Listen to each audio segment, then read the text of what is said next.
জি, তাহলে দেখেন সি এর মাঝে যেটা হচ্ছে ওটা আপনার একজন বন্ধুর সাথে পার্টনার সাথে এটা আপনার যে অ্যাক্টিভিটিটা অনুষ্ঠানটা গেছে, তো এটা একজনের সাথে বলার জন্য প্র্যাকটিস করার জন্য। তাহলে এটা প্র্যাকটিসটা এভাবে হতে পারে।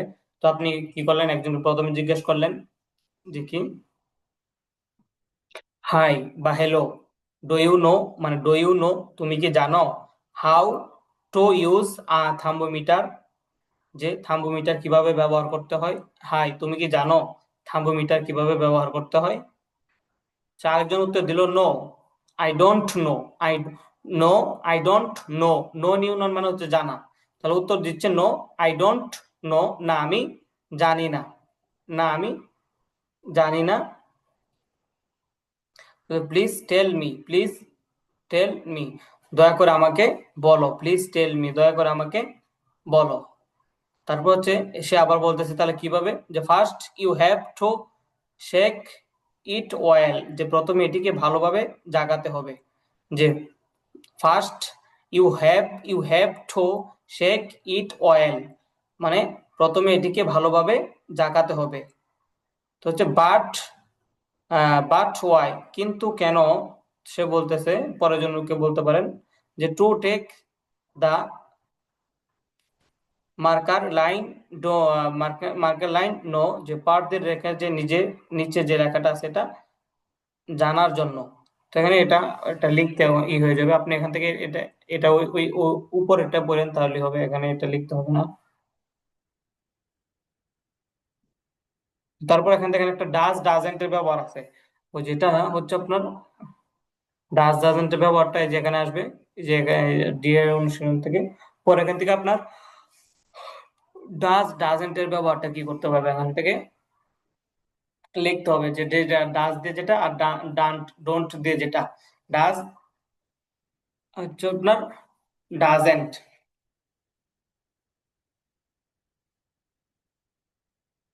ডাজেন্ট। তো এই যে উপরে থেকে আমরা উপরে এটা করতে হবে, এখান থেকে উপরেটা পড়লে এখান থেকে আপনি কি করতে পারবেন, পার্থক্য করে লিখতে পারবেন।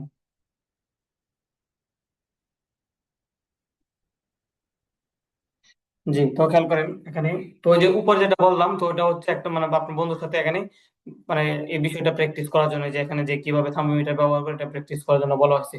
জি, তারপর এখানে খেয়াল করেন সরাসরি আমরা এখান থেকে নাম্বার থেকে বলছি, দেখেন প্রথমে আছে যে use the books with maximum care, যে কি করো, use the book use the books maximum care, যে সর্বোচ্চ যত্নের সাথে বইগুলো কি করো, ব্যবহার করো। Use the books with maximum care মানে হচ্ছে সর্বোচ্চ যত্নের সাথে বইগুলো ব্যবহার করো। যে আমাদের বুঝতে পারছেন, এটাই যে use the books with maximum care. হ্যাঁ, ইউজ জি দা বুকস ম্যাক্সিমাম বল। ম্যাক্সিমাম, হ্যাঁ, কেয়ার মানে হচ্ছে সর্বোচ্চ যত্ন সহকারে, মানে যত ভালোভাবে ব্যবহার করা যায়, যাতে এই পৃষ্ঠাগুলো না ছিঁড়ে বা মানে যত্নের সাথে কি করে বইগুলো ব্যবহার করে, এটা এখানে বলতেছে, বোঝানো হইতেছে যে use the books with maximum care, যে সর্বোচ্চ যত্নের সাথে কি করো বইগুলো ব্যবহার করবে। ইউজ দা বুকস, বইগুলো কিভাবে ব্যবহার করবে, উইথ ম্যাক্সিমাম কেয়ার, যে কি করবে সর্বোচ্চ যত্নের সাথে। তাহলে সর্বোচ্চ যত্নের সাথে বইগুলো কি করবে, ব্যবহার করবে। তারপর দেখেন দ্বিতীয় নম্বরটা, please return the book timely, please return the book timely, দয়া করে বইটি সময় মতো কি করো, ফেরত দেবে। দয়া করে সময় মতো বইটি ফেরত দিবে। যে কি, please return the book timely, please return the book timely, দয়া করে বইটি সময় মতো কি করবে, ফেরত দিবে। তারপর 3 নাম্বার দেখেন, don't don't fold over the place pages, pages মানে হচ্ছে পাঠ সমূহের উপরে বাজ ফেলবে না। যে আপনার এই যে পেজ আছে, মানে এই যে এক পৃষ্ঠা আছে না, পেজ এর হচ্ছে এখানে বহু বচন যুক্ত করছে, এস যুক্ত করে পেজেস, অর্থাৎ আপনার যে কথার কথা বই পড়লে অনেক সময় এরকম হয় না, বইয়ের পাতাগুলো এদিক এদিক সেদিক হয়ে যায়, এলোমেলো হয়ে যায়, মানে ভেঙে যায়, একটা এদিক সেদিক হয়ে যায়, বুঝতে পারছেন। তো এটার কথা জি জি। বলতেছে, মানে সে যে বইটা মানে প্রথমে সে কি করলো আপনার, যে প্রথমে যদি বলি, তো সে বলতেছে কি যে use the books with maximum care, যে সর্বোচ্চ যত্নের সাথে বইগুলো কি করবে, ব্যবহার করবে। মানে একজন একজনকে বই দিচ্ছে, তার নিজের বইগুলো দিতেছে, তাহলে সর্বপ্রথম সে কি বললো এক নম্বরে, যে use the books with with maximum care, যে বইগুলো সর্বোচ্চ যত্নের সাথে কি করবে, সর্বোচ্চ যত্নের সাথে বইগুলো ব্যবহার করবে। সর্বোচ্চ যত্নের সাথে বইগুলো ব্যবহার করবে। 2 নম্বরে বলতেছে please return the book timely, please return the book timely, যে দয়া করে বইটি কি করবে, দয়া করে বইটি সময় মতো ফেরত দিবে। টাইমলি মানে সময় মতো, মানে যখনের কথা বলছে তখনই কি করতে হবে? ফেরত দিতে হবে। যখন ফেরত দেওয়ার কথা বলে নিছে তখনই ফেরত দিতে হবে। সেটাই বলছে please return the book timely, যে দয়া করে সময় মতো ফেরত দিবে। তারপর দেখেন লিখতেছেন don't fold over the pages, যে কি করে পাঠ সমূহের উপরে, অর্থাৎ ভাঁজ ফেলবে না। অর্থাৎ এই যে আপনি পাঠ সমূহ বলতে ওই যে আপনার যে পৃষ্ঠা আছে, তো পৃষ্ঠা সমূহের উপর কি করবে না, ভাঁজ ফেলবে না, মানে আঁকা বাঁকা করবে না। এই যে বই এদিকে একটা পৃষ্ঠা এদিক সেদিক বাঁকা হয়ে রইলো, তো এরকম করবে না। এটাই বলতেছে যে don't fold over the pages, যে পাঠ সমূহের উপরে বাজ ফেলবে না। অর্থাৎ যে এক একটা পৃষ্ঠার উপর কি করবে, কোনো বাঙ্গা বা এদিক সেদিক করবে না। অর্থাৎ কি করবে না, আপনার পাঠ সমূহের উপর বাজ ফেলবে না, মানে এদিক সেদিক বা আঁকা বাঁকা এরকম করবে না। তারপর দেখেন don't write inside a book, যে ডোন্ট রাইট মানে লিখবে না, ডোন্ট রাইট লিখবে না, ইনসাইড আ বুক মানে বইয়ের ভেতরে কি করবে না, লিখবে না। বইয়ের অপরের দিকে, দেখেন বইয়ের ভিতরে কি করবে না, লিখবে না। Don't write inside a book, যে বইয়ের ভিতরে বা আশেপাশে কি করবে না, লিখবে না। বুঝতে পারছেন? যে ডোন্ট ডোন্ট রাইট মানে লিখবে না, যে ইনসাইড আ বুক মানে বইয়ের ভেতরে বা বইয়ের ভিতরে লিখবে না, বা আশেপাশে কি করবে না, বইয়ের পাশে লিখবে না। তারপরে 5 নাম্বারটা খেয়াল করেন, 5 নাম্বারটা খেয়াল করেন, যে 5 নাম্বার হচ্ছে always keep the book with face up, with face up মানে সর্বদা বইটি অপরের দিকে মুখ করে রাখবে। মানে বইগুলো যাতে যখন রাখবে তখন যাতে উলটপালট করে না রাখে, উপরের দিকে সুন্দর করে কি রাখে, মুখ করে রাখে। এটাই বলা হয়েছে যে always always keep the book with face up, যে সর্বদা বইটি উপরের দিকে মুখ করে কি করবে, রাখবে। সর্বদা বইটি উপরের দিকে মুখ করে রাখবে। তো আমরা সর্বদা কি করি, বইগুলো যখন রাখি বাস করে, তো এটা উপরের দিকে মুখ থাকে, যেটা যে শ্রেণী বা যে বিভাগের যে কি বই, যে শাখার বই, তো এই বইগুলো এভাবে সাজানো হয়। তো এটাই বলা হয়, তো এটাই এখানে বলতেছে যে,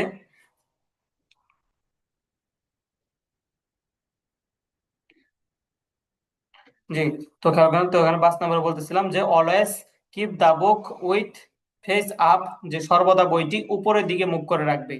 তারপর 7 নাম্বার দেখেন don't don't lose or damage a book, যে কোনো বই হারাবে না বা নষ্ট করবে না। Don't lose or damage damage a book, যে কোনো বই হারাবে না এবং নষ্ট করবে না। তো এখন যে সে তাকে তার নিজের বইটা দিচ্ছে, তো এটাই বলতেছে যে don't lose or damage a book, যে কোনো বই হারাবে না এবং নষ্ট কি করবে না, নষ্ট করবে না।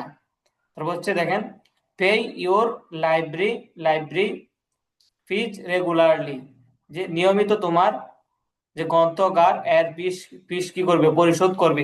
সে অর্থাৎ একটা গ্রন্থাগার থেকে, অর্থাৎ একটা লাইব্রেরি থেকে সে বইগুলো নিতেছে, লাইব্রেরি যেখানে অনেক বই থাকে, তো এখান থেকে সে একটা বই নিতেছে। তো এটাই তাকে বলতেছে যে যে কি করবে, fees pay your library fees regularly, যে তুমি কি করবে, রেগুলারলি যে নিয়মিত তোমার যে লাইব্রেরি কি আছে, ফিস আছে, যে ফিস দিতে হয়, এটা কি করবে, পরিশোধ করবে। যে pay your library fees regularly, যে তুমি তোমার যে গ্রন্থাগার যে লাইব্রেরি ফিস আছে এটা কি করবে, রেগুলারলি অর্থাৎ নিয়মিত আদায় করবে। জি, তাহলে শুরু থেকে আবার খেয়াল করেন, 1 নম্বর থেকে আবার বলছি, যে use the books with maximum care, যে use the books maximum care, সর্বোচ্চ যত্নের সাথে বইগুলো ব্যবহার করবে, সর্বোচ্চ যত্নের সাথে বইগুলো ব্যবহার করবে। তারপর দেখেন play please return the book timely, please return the book timely, যে দয়া করে বইটি সময় মতো ফেরত দেবে, দয়া করে বইটি ফেরত সময় মতো ফেরত দিবে। Please return the book timely, দয়া করে বইটি সময় মতো ফেরত দিবে। তারপর 4 নাম্বার দেখেন, don't write inside a book, যে বইয়ের আশেপাশে কি করবে না, লিখবে না। ডোন্ট রাইট লিখবে না, ইনসাইড আ বুক বইয়ের পাশে। তারপর দেখেন ইনসাইড ভিতরে, ভিতরে কি করবে না, বইয়ের ভিতরে লিখবে না। Don't write inside a book, যে বইয়ের ভিতরে কি লিখবে না, বইয়ের ভিতরে লিখবে না। তারপর দেখেন always keep the book with face up, মানে সর্বদা বইটি কি করবে, উপরের দিকে মুখ করে রাখবে, মানে উপরের দিকে মুখ করে রাখবে, এটা বলছে। Always always keep the book with face up, যে সর্বদা বইটি উপরের দিকে মুখ করে রাখবে। 6 নাম্বার খেয়াল করেন, 6 নম্বর হচ্ছে don't lose or damage a book. Don't lose or damage a book, যে কোনো বই হারাবে না এবং নষ্ট করবে না, কোনো বই হারাবে না এবং সাথে সাথে কি করবে না, নষ্ট করবে না। তারপর দেখেন 7 নাম্বার আছে pay your library fees regularly, মানে তুমি তোমার নিয়মিত যে প্রায় তোমার লাইব্রেরির যে একটা ভাতা দিতে হয় পরিশোধ করতে, এটা কি করবে, নিয়মিত পরিশোধ করে দিবে। এটা হচ্ছে পে ইওর লাইব্রেরি ফিস, যে পে হচ্ছে তুমি কি করো, পরিশোধ করো। ইওর লাইব্রেরি ফিস মানে তোমার লাইব্রেরির যে ভাতা আছে, যে টাকাটা, সেটা কি করবে, তুমি পরিশোধ করবে, যে রেগুলারলি, নিয়মিত ভাবে। যে আমাদের এতটুকু বুঝতে পারছেন, এই যে 1 থেকে 7 পর্যন্ত। জি। জি। তো এখন আসেন, এখন হচ্ছে আপনার কি করতে হবে আপনার। স্যার, স্যার, একটু করে আমাকে একটু সময় দেন। আমি একটু 5 মিনিট পর আসতেছি, একটু কারণ জি জি, ওকে, ঠিক আছে।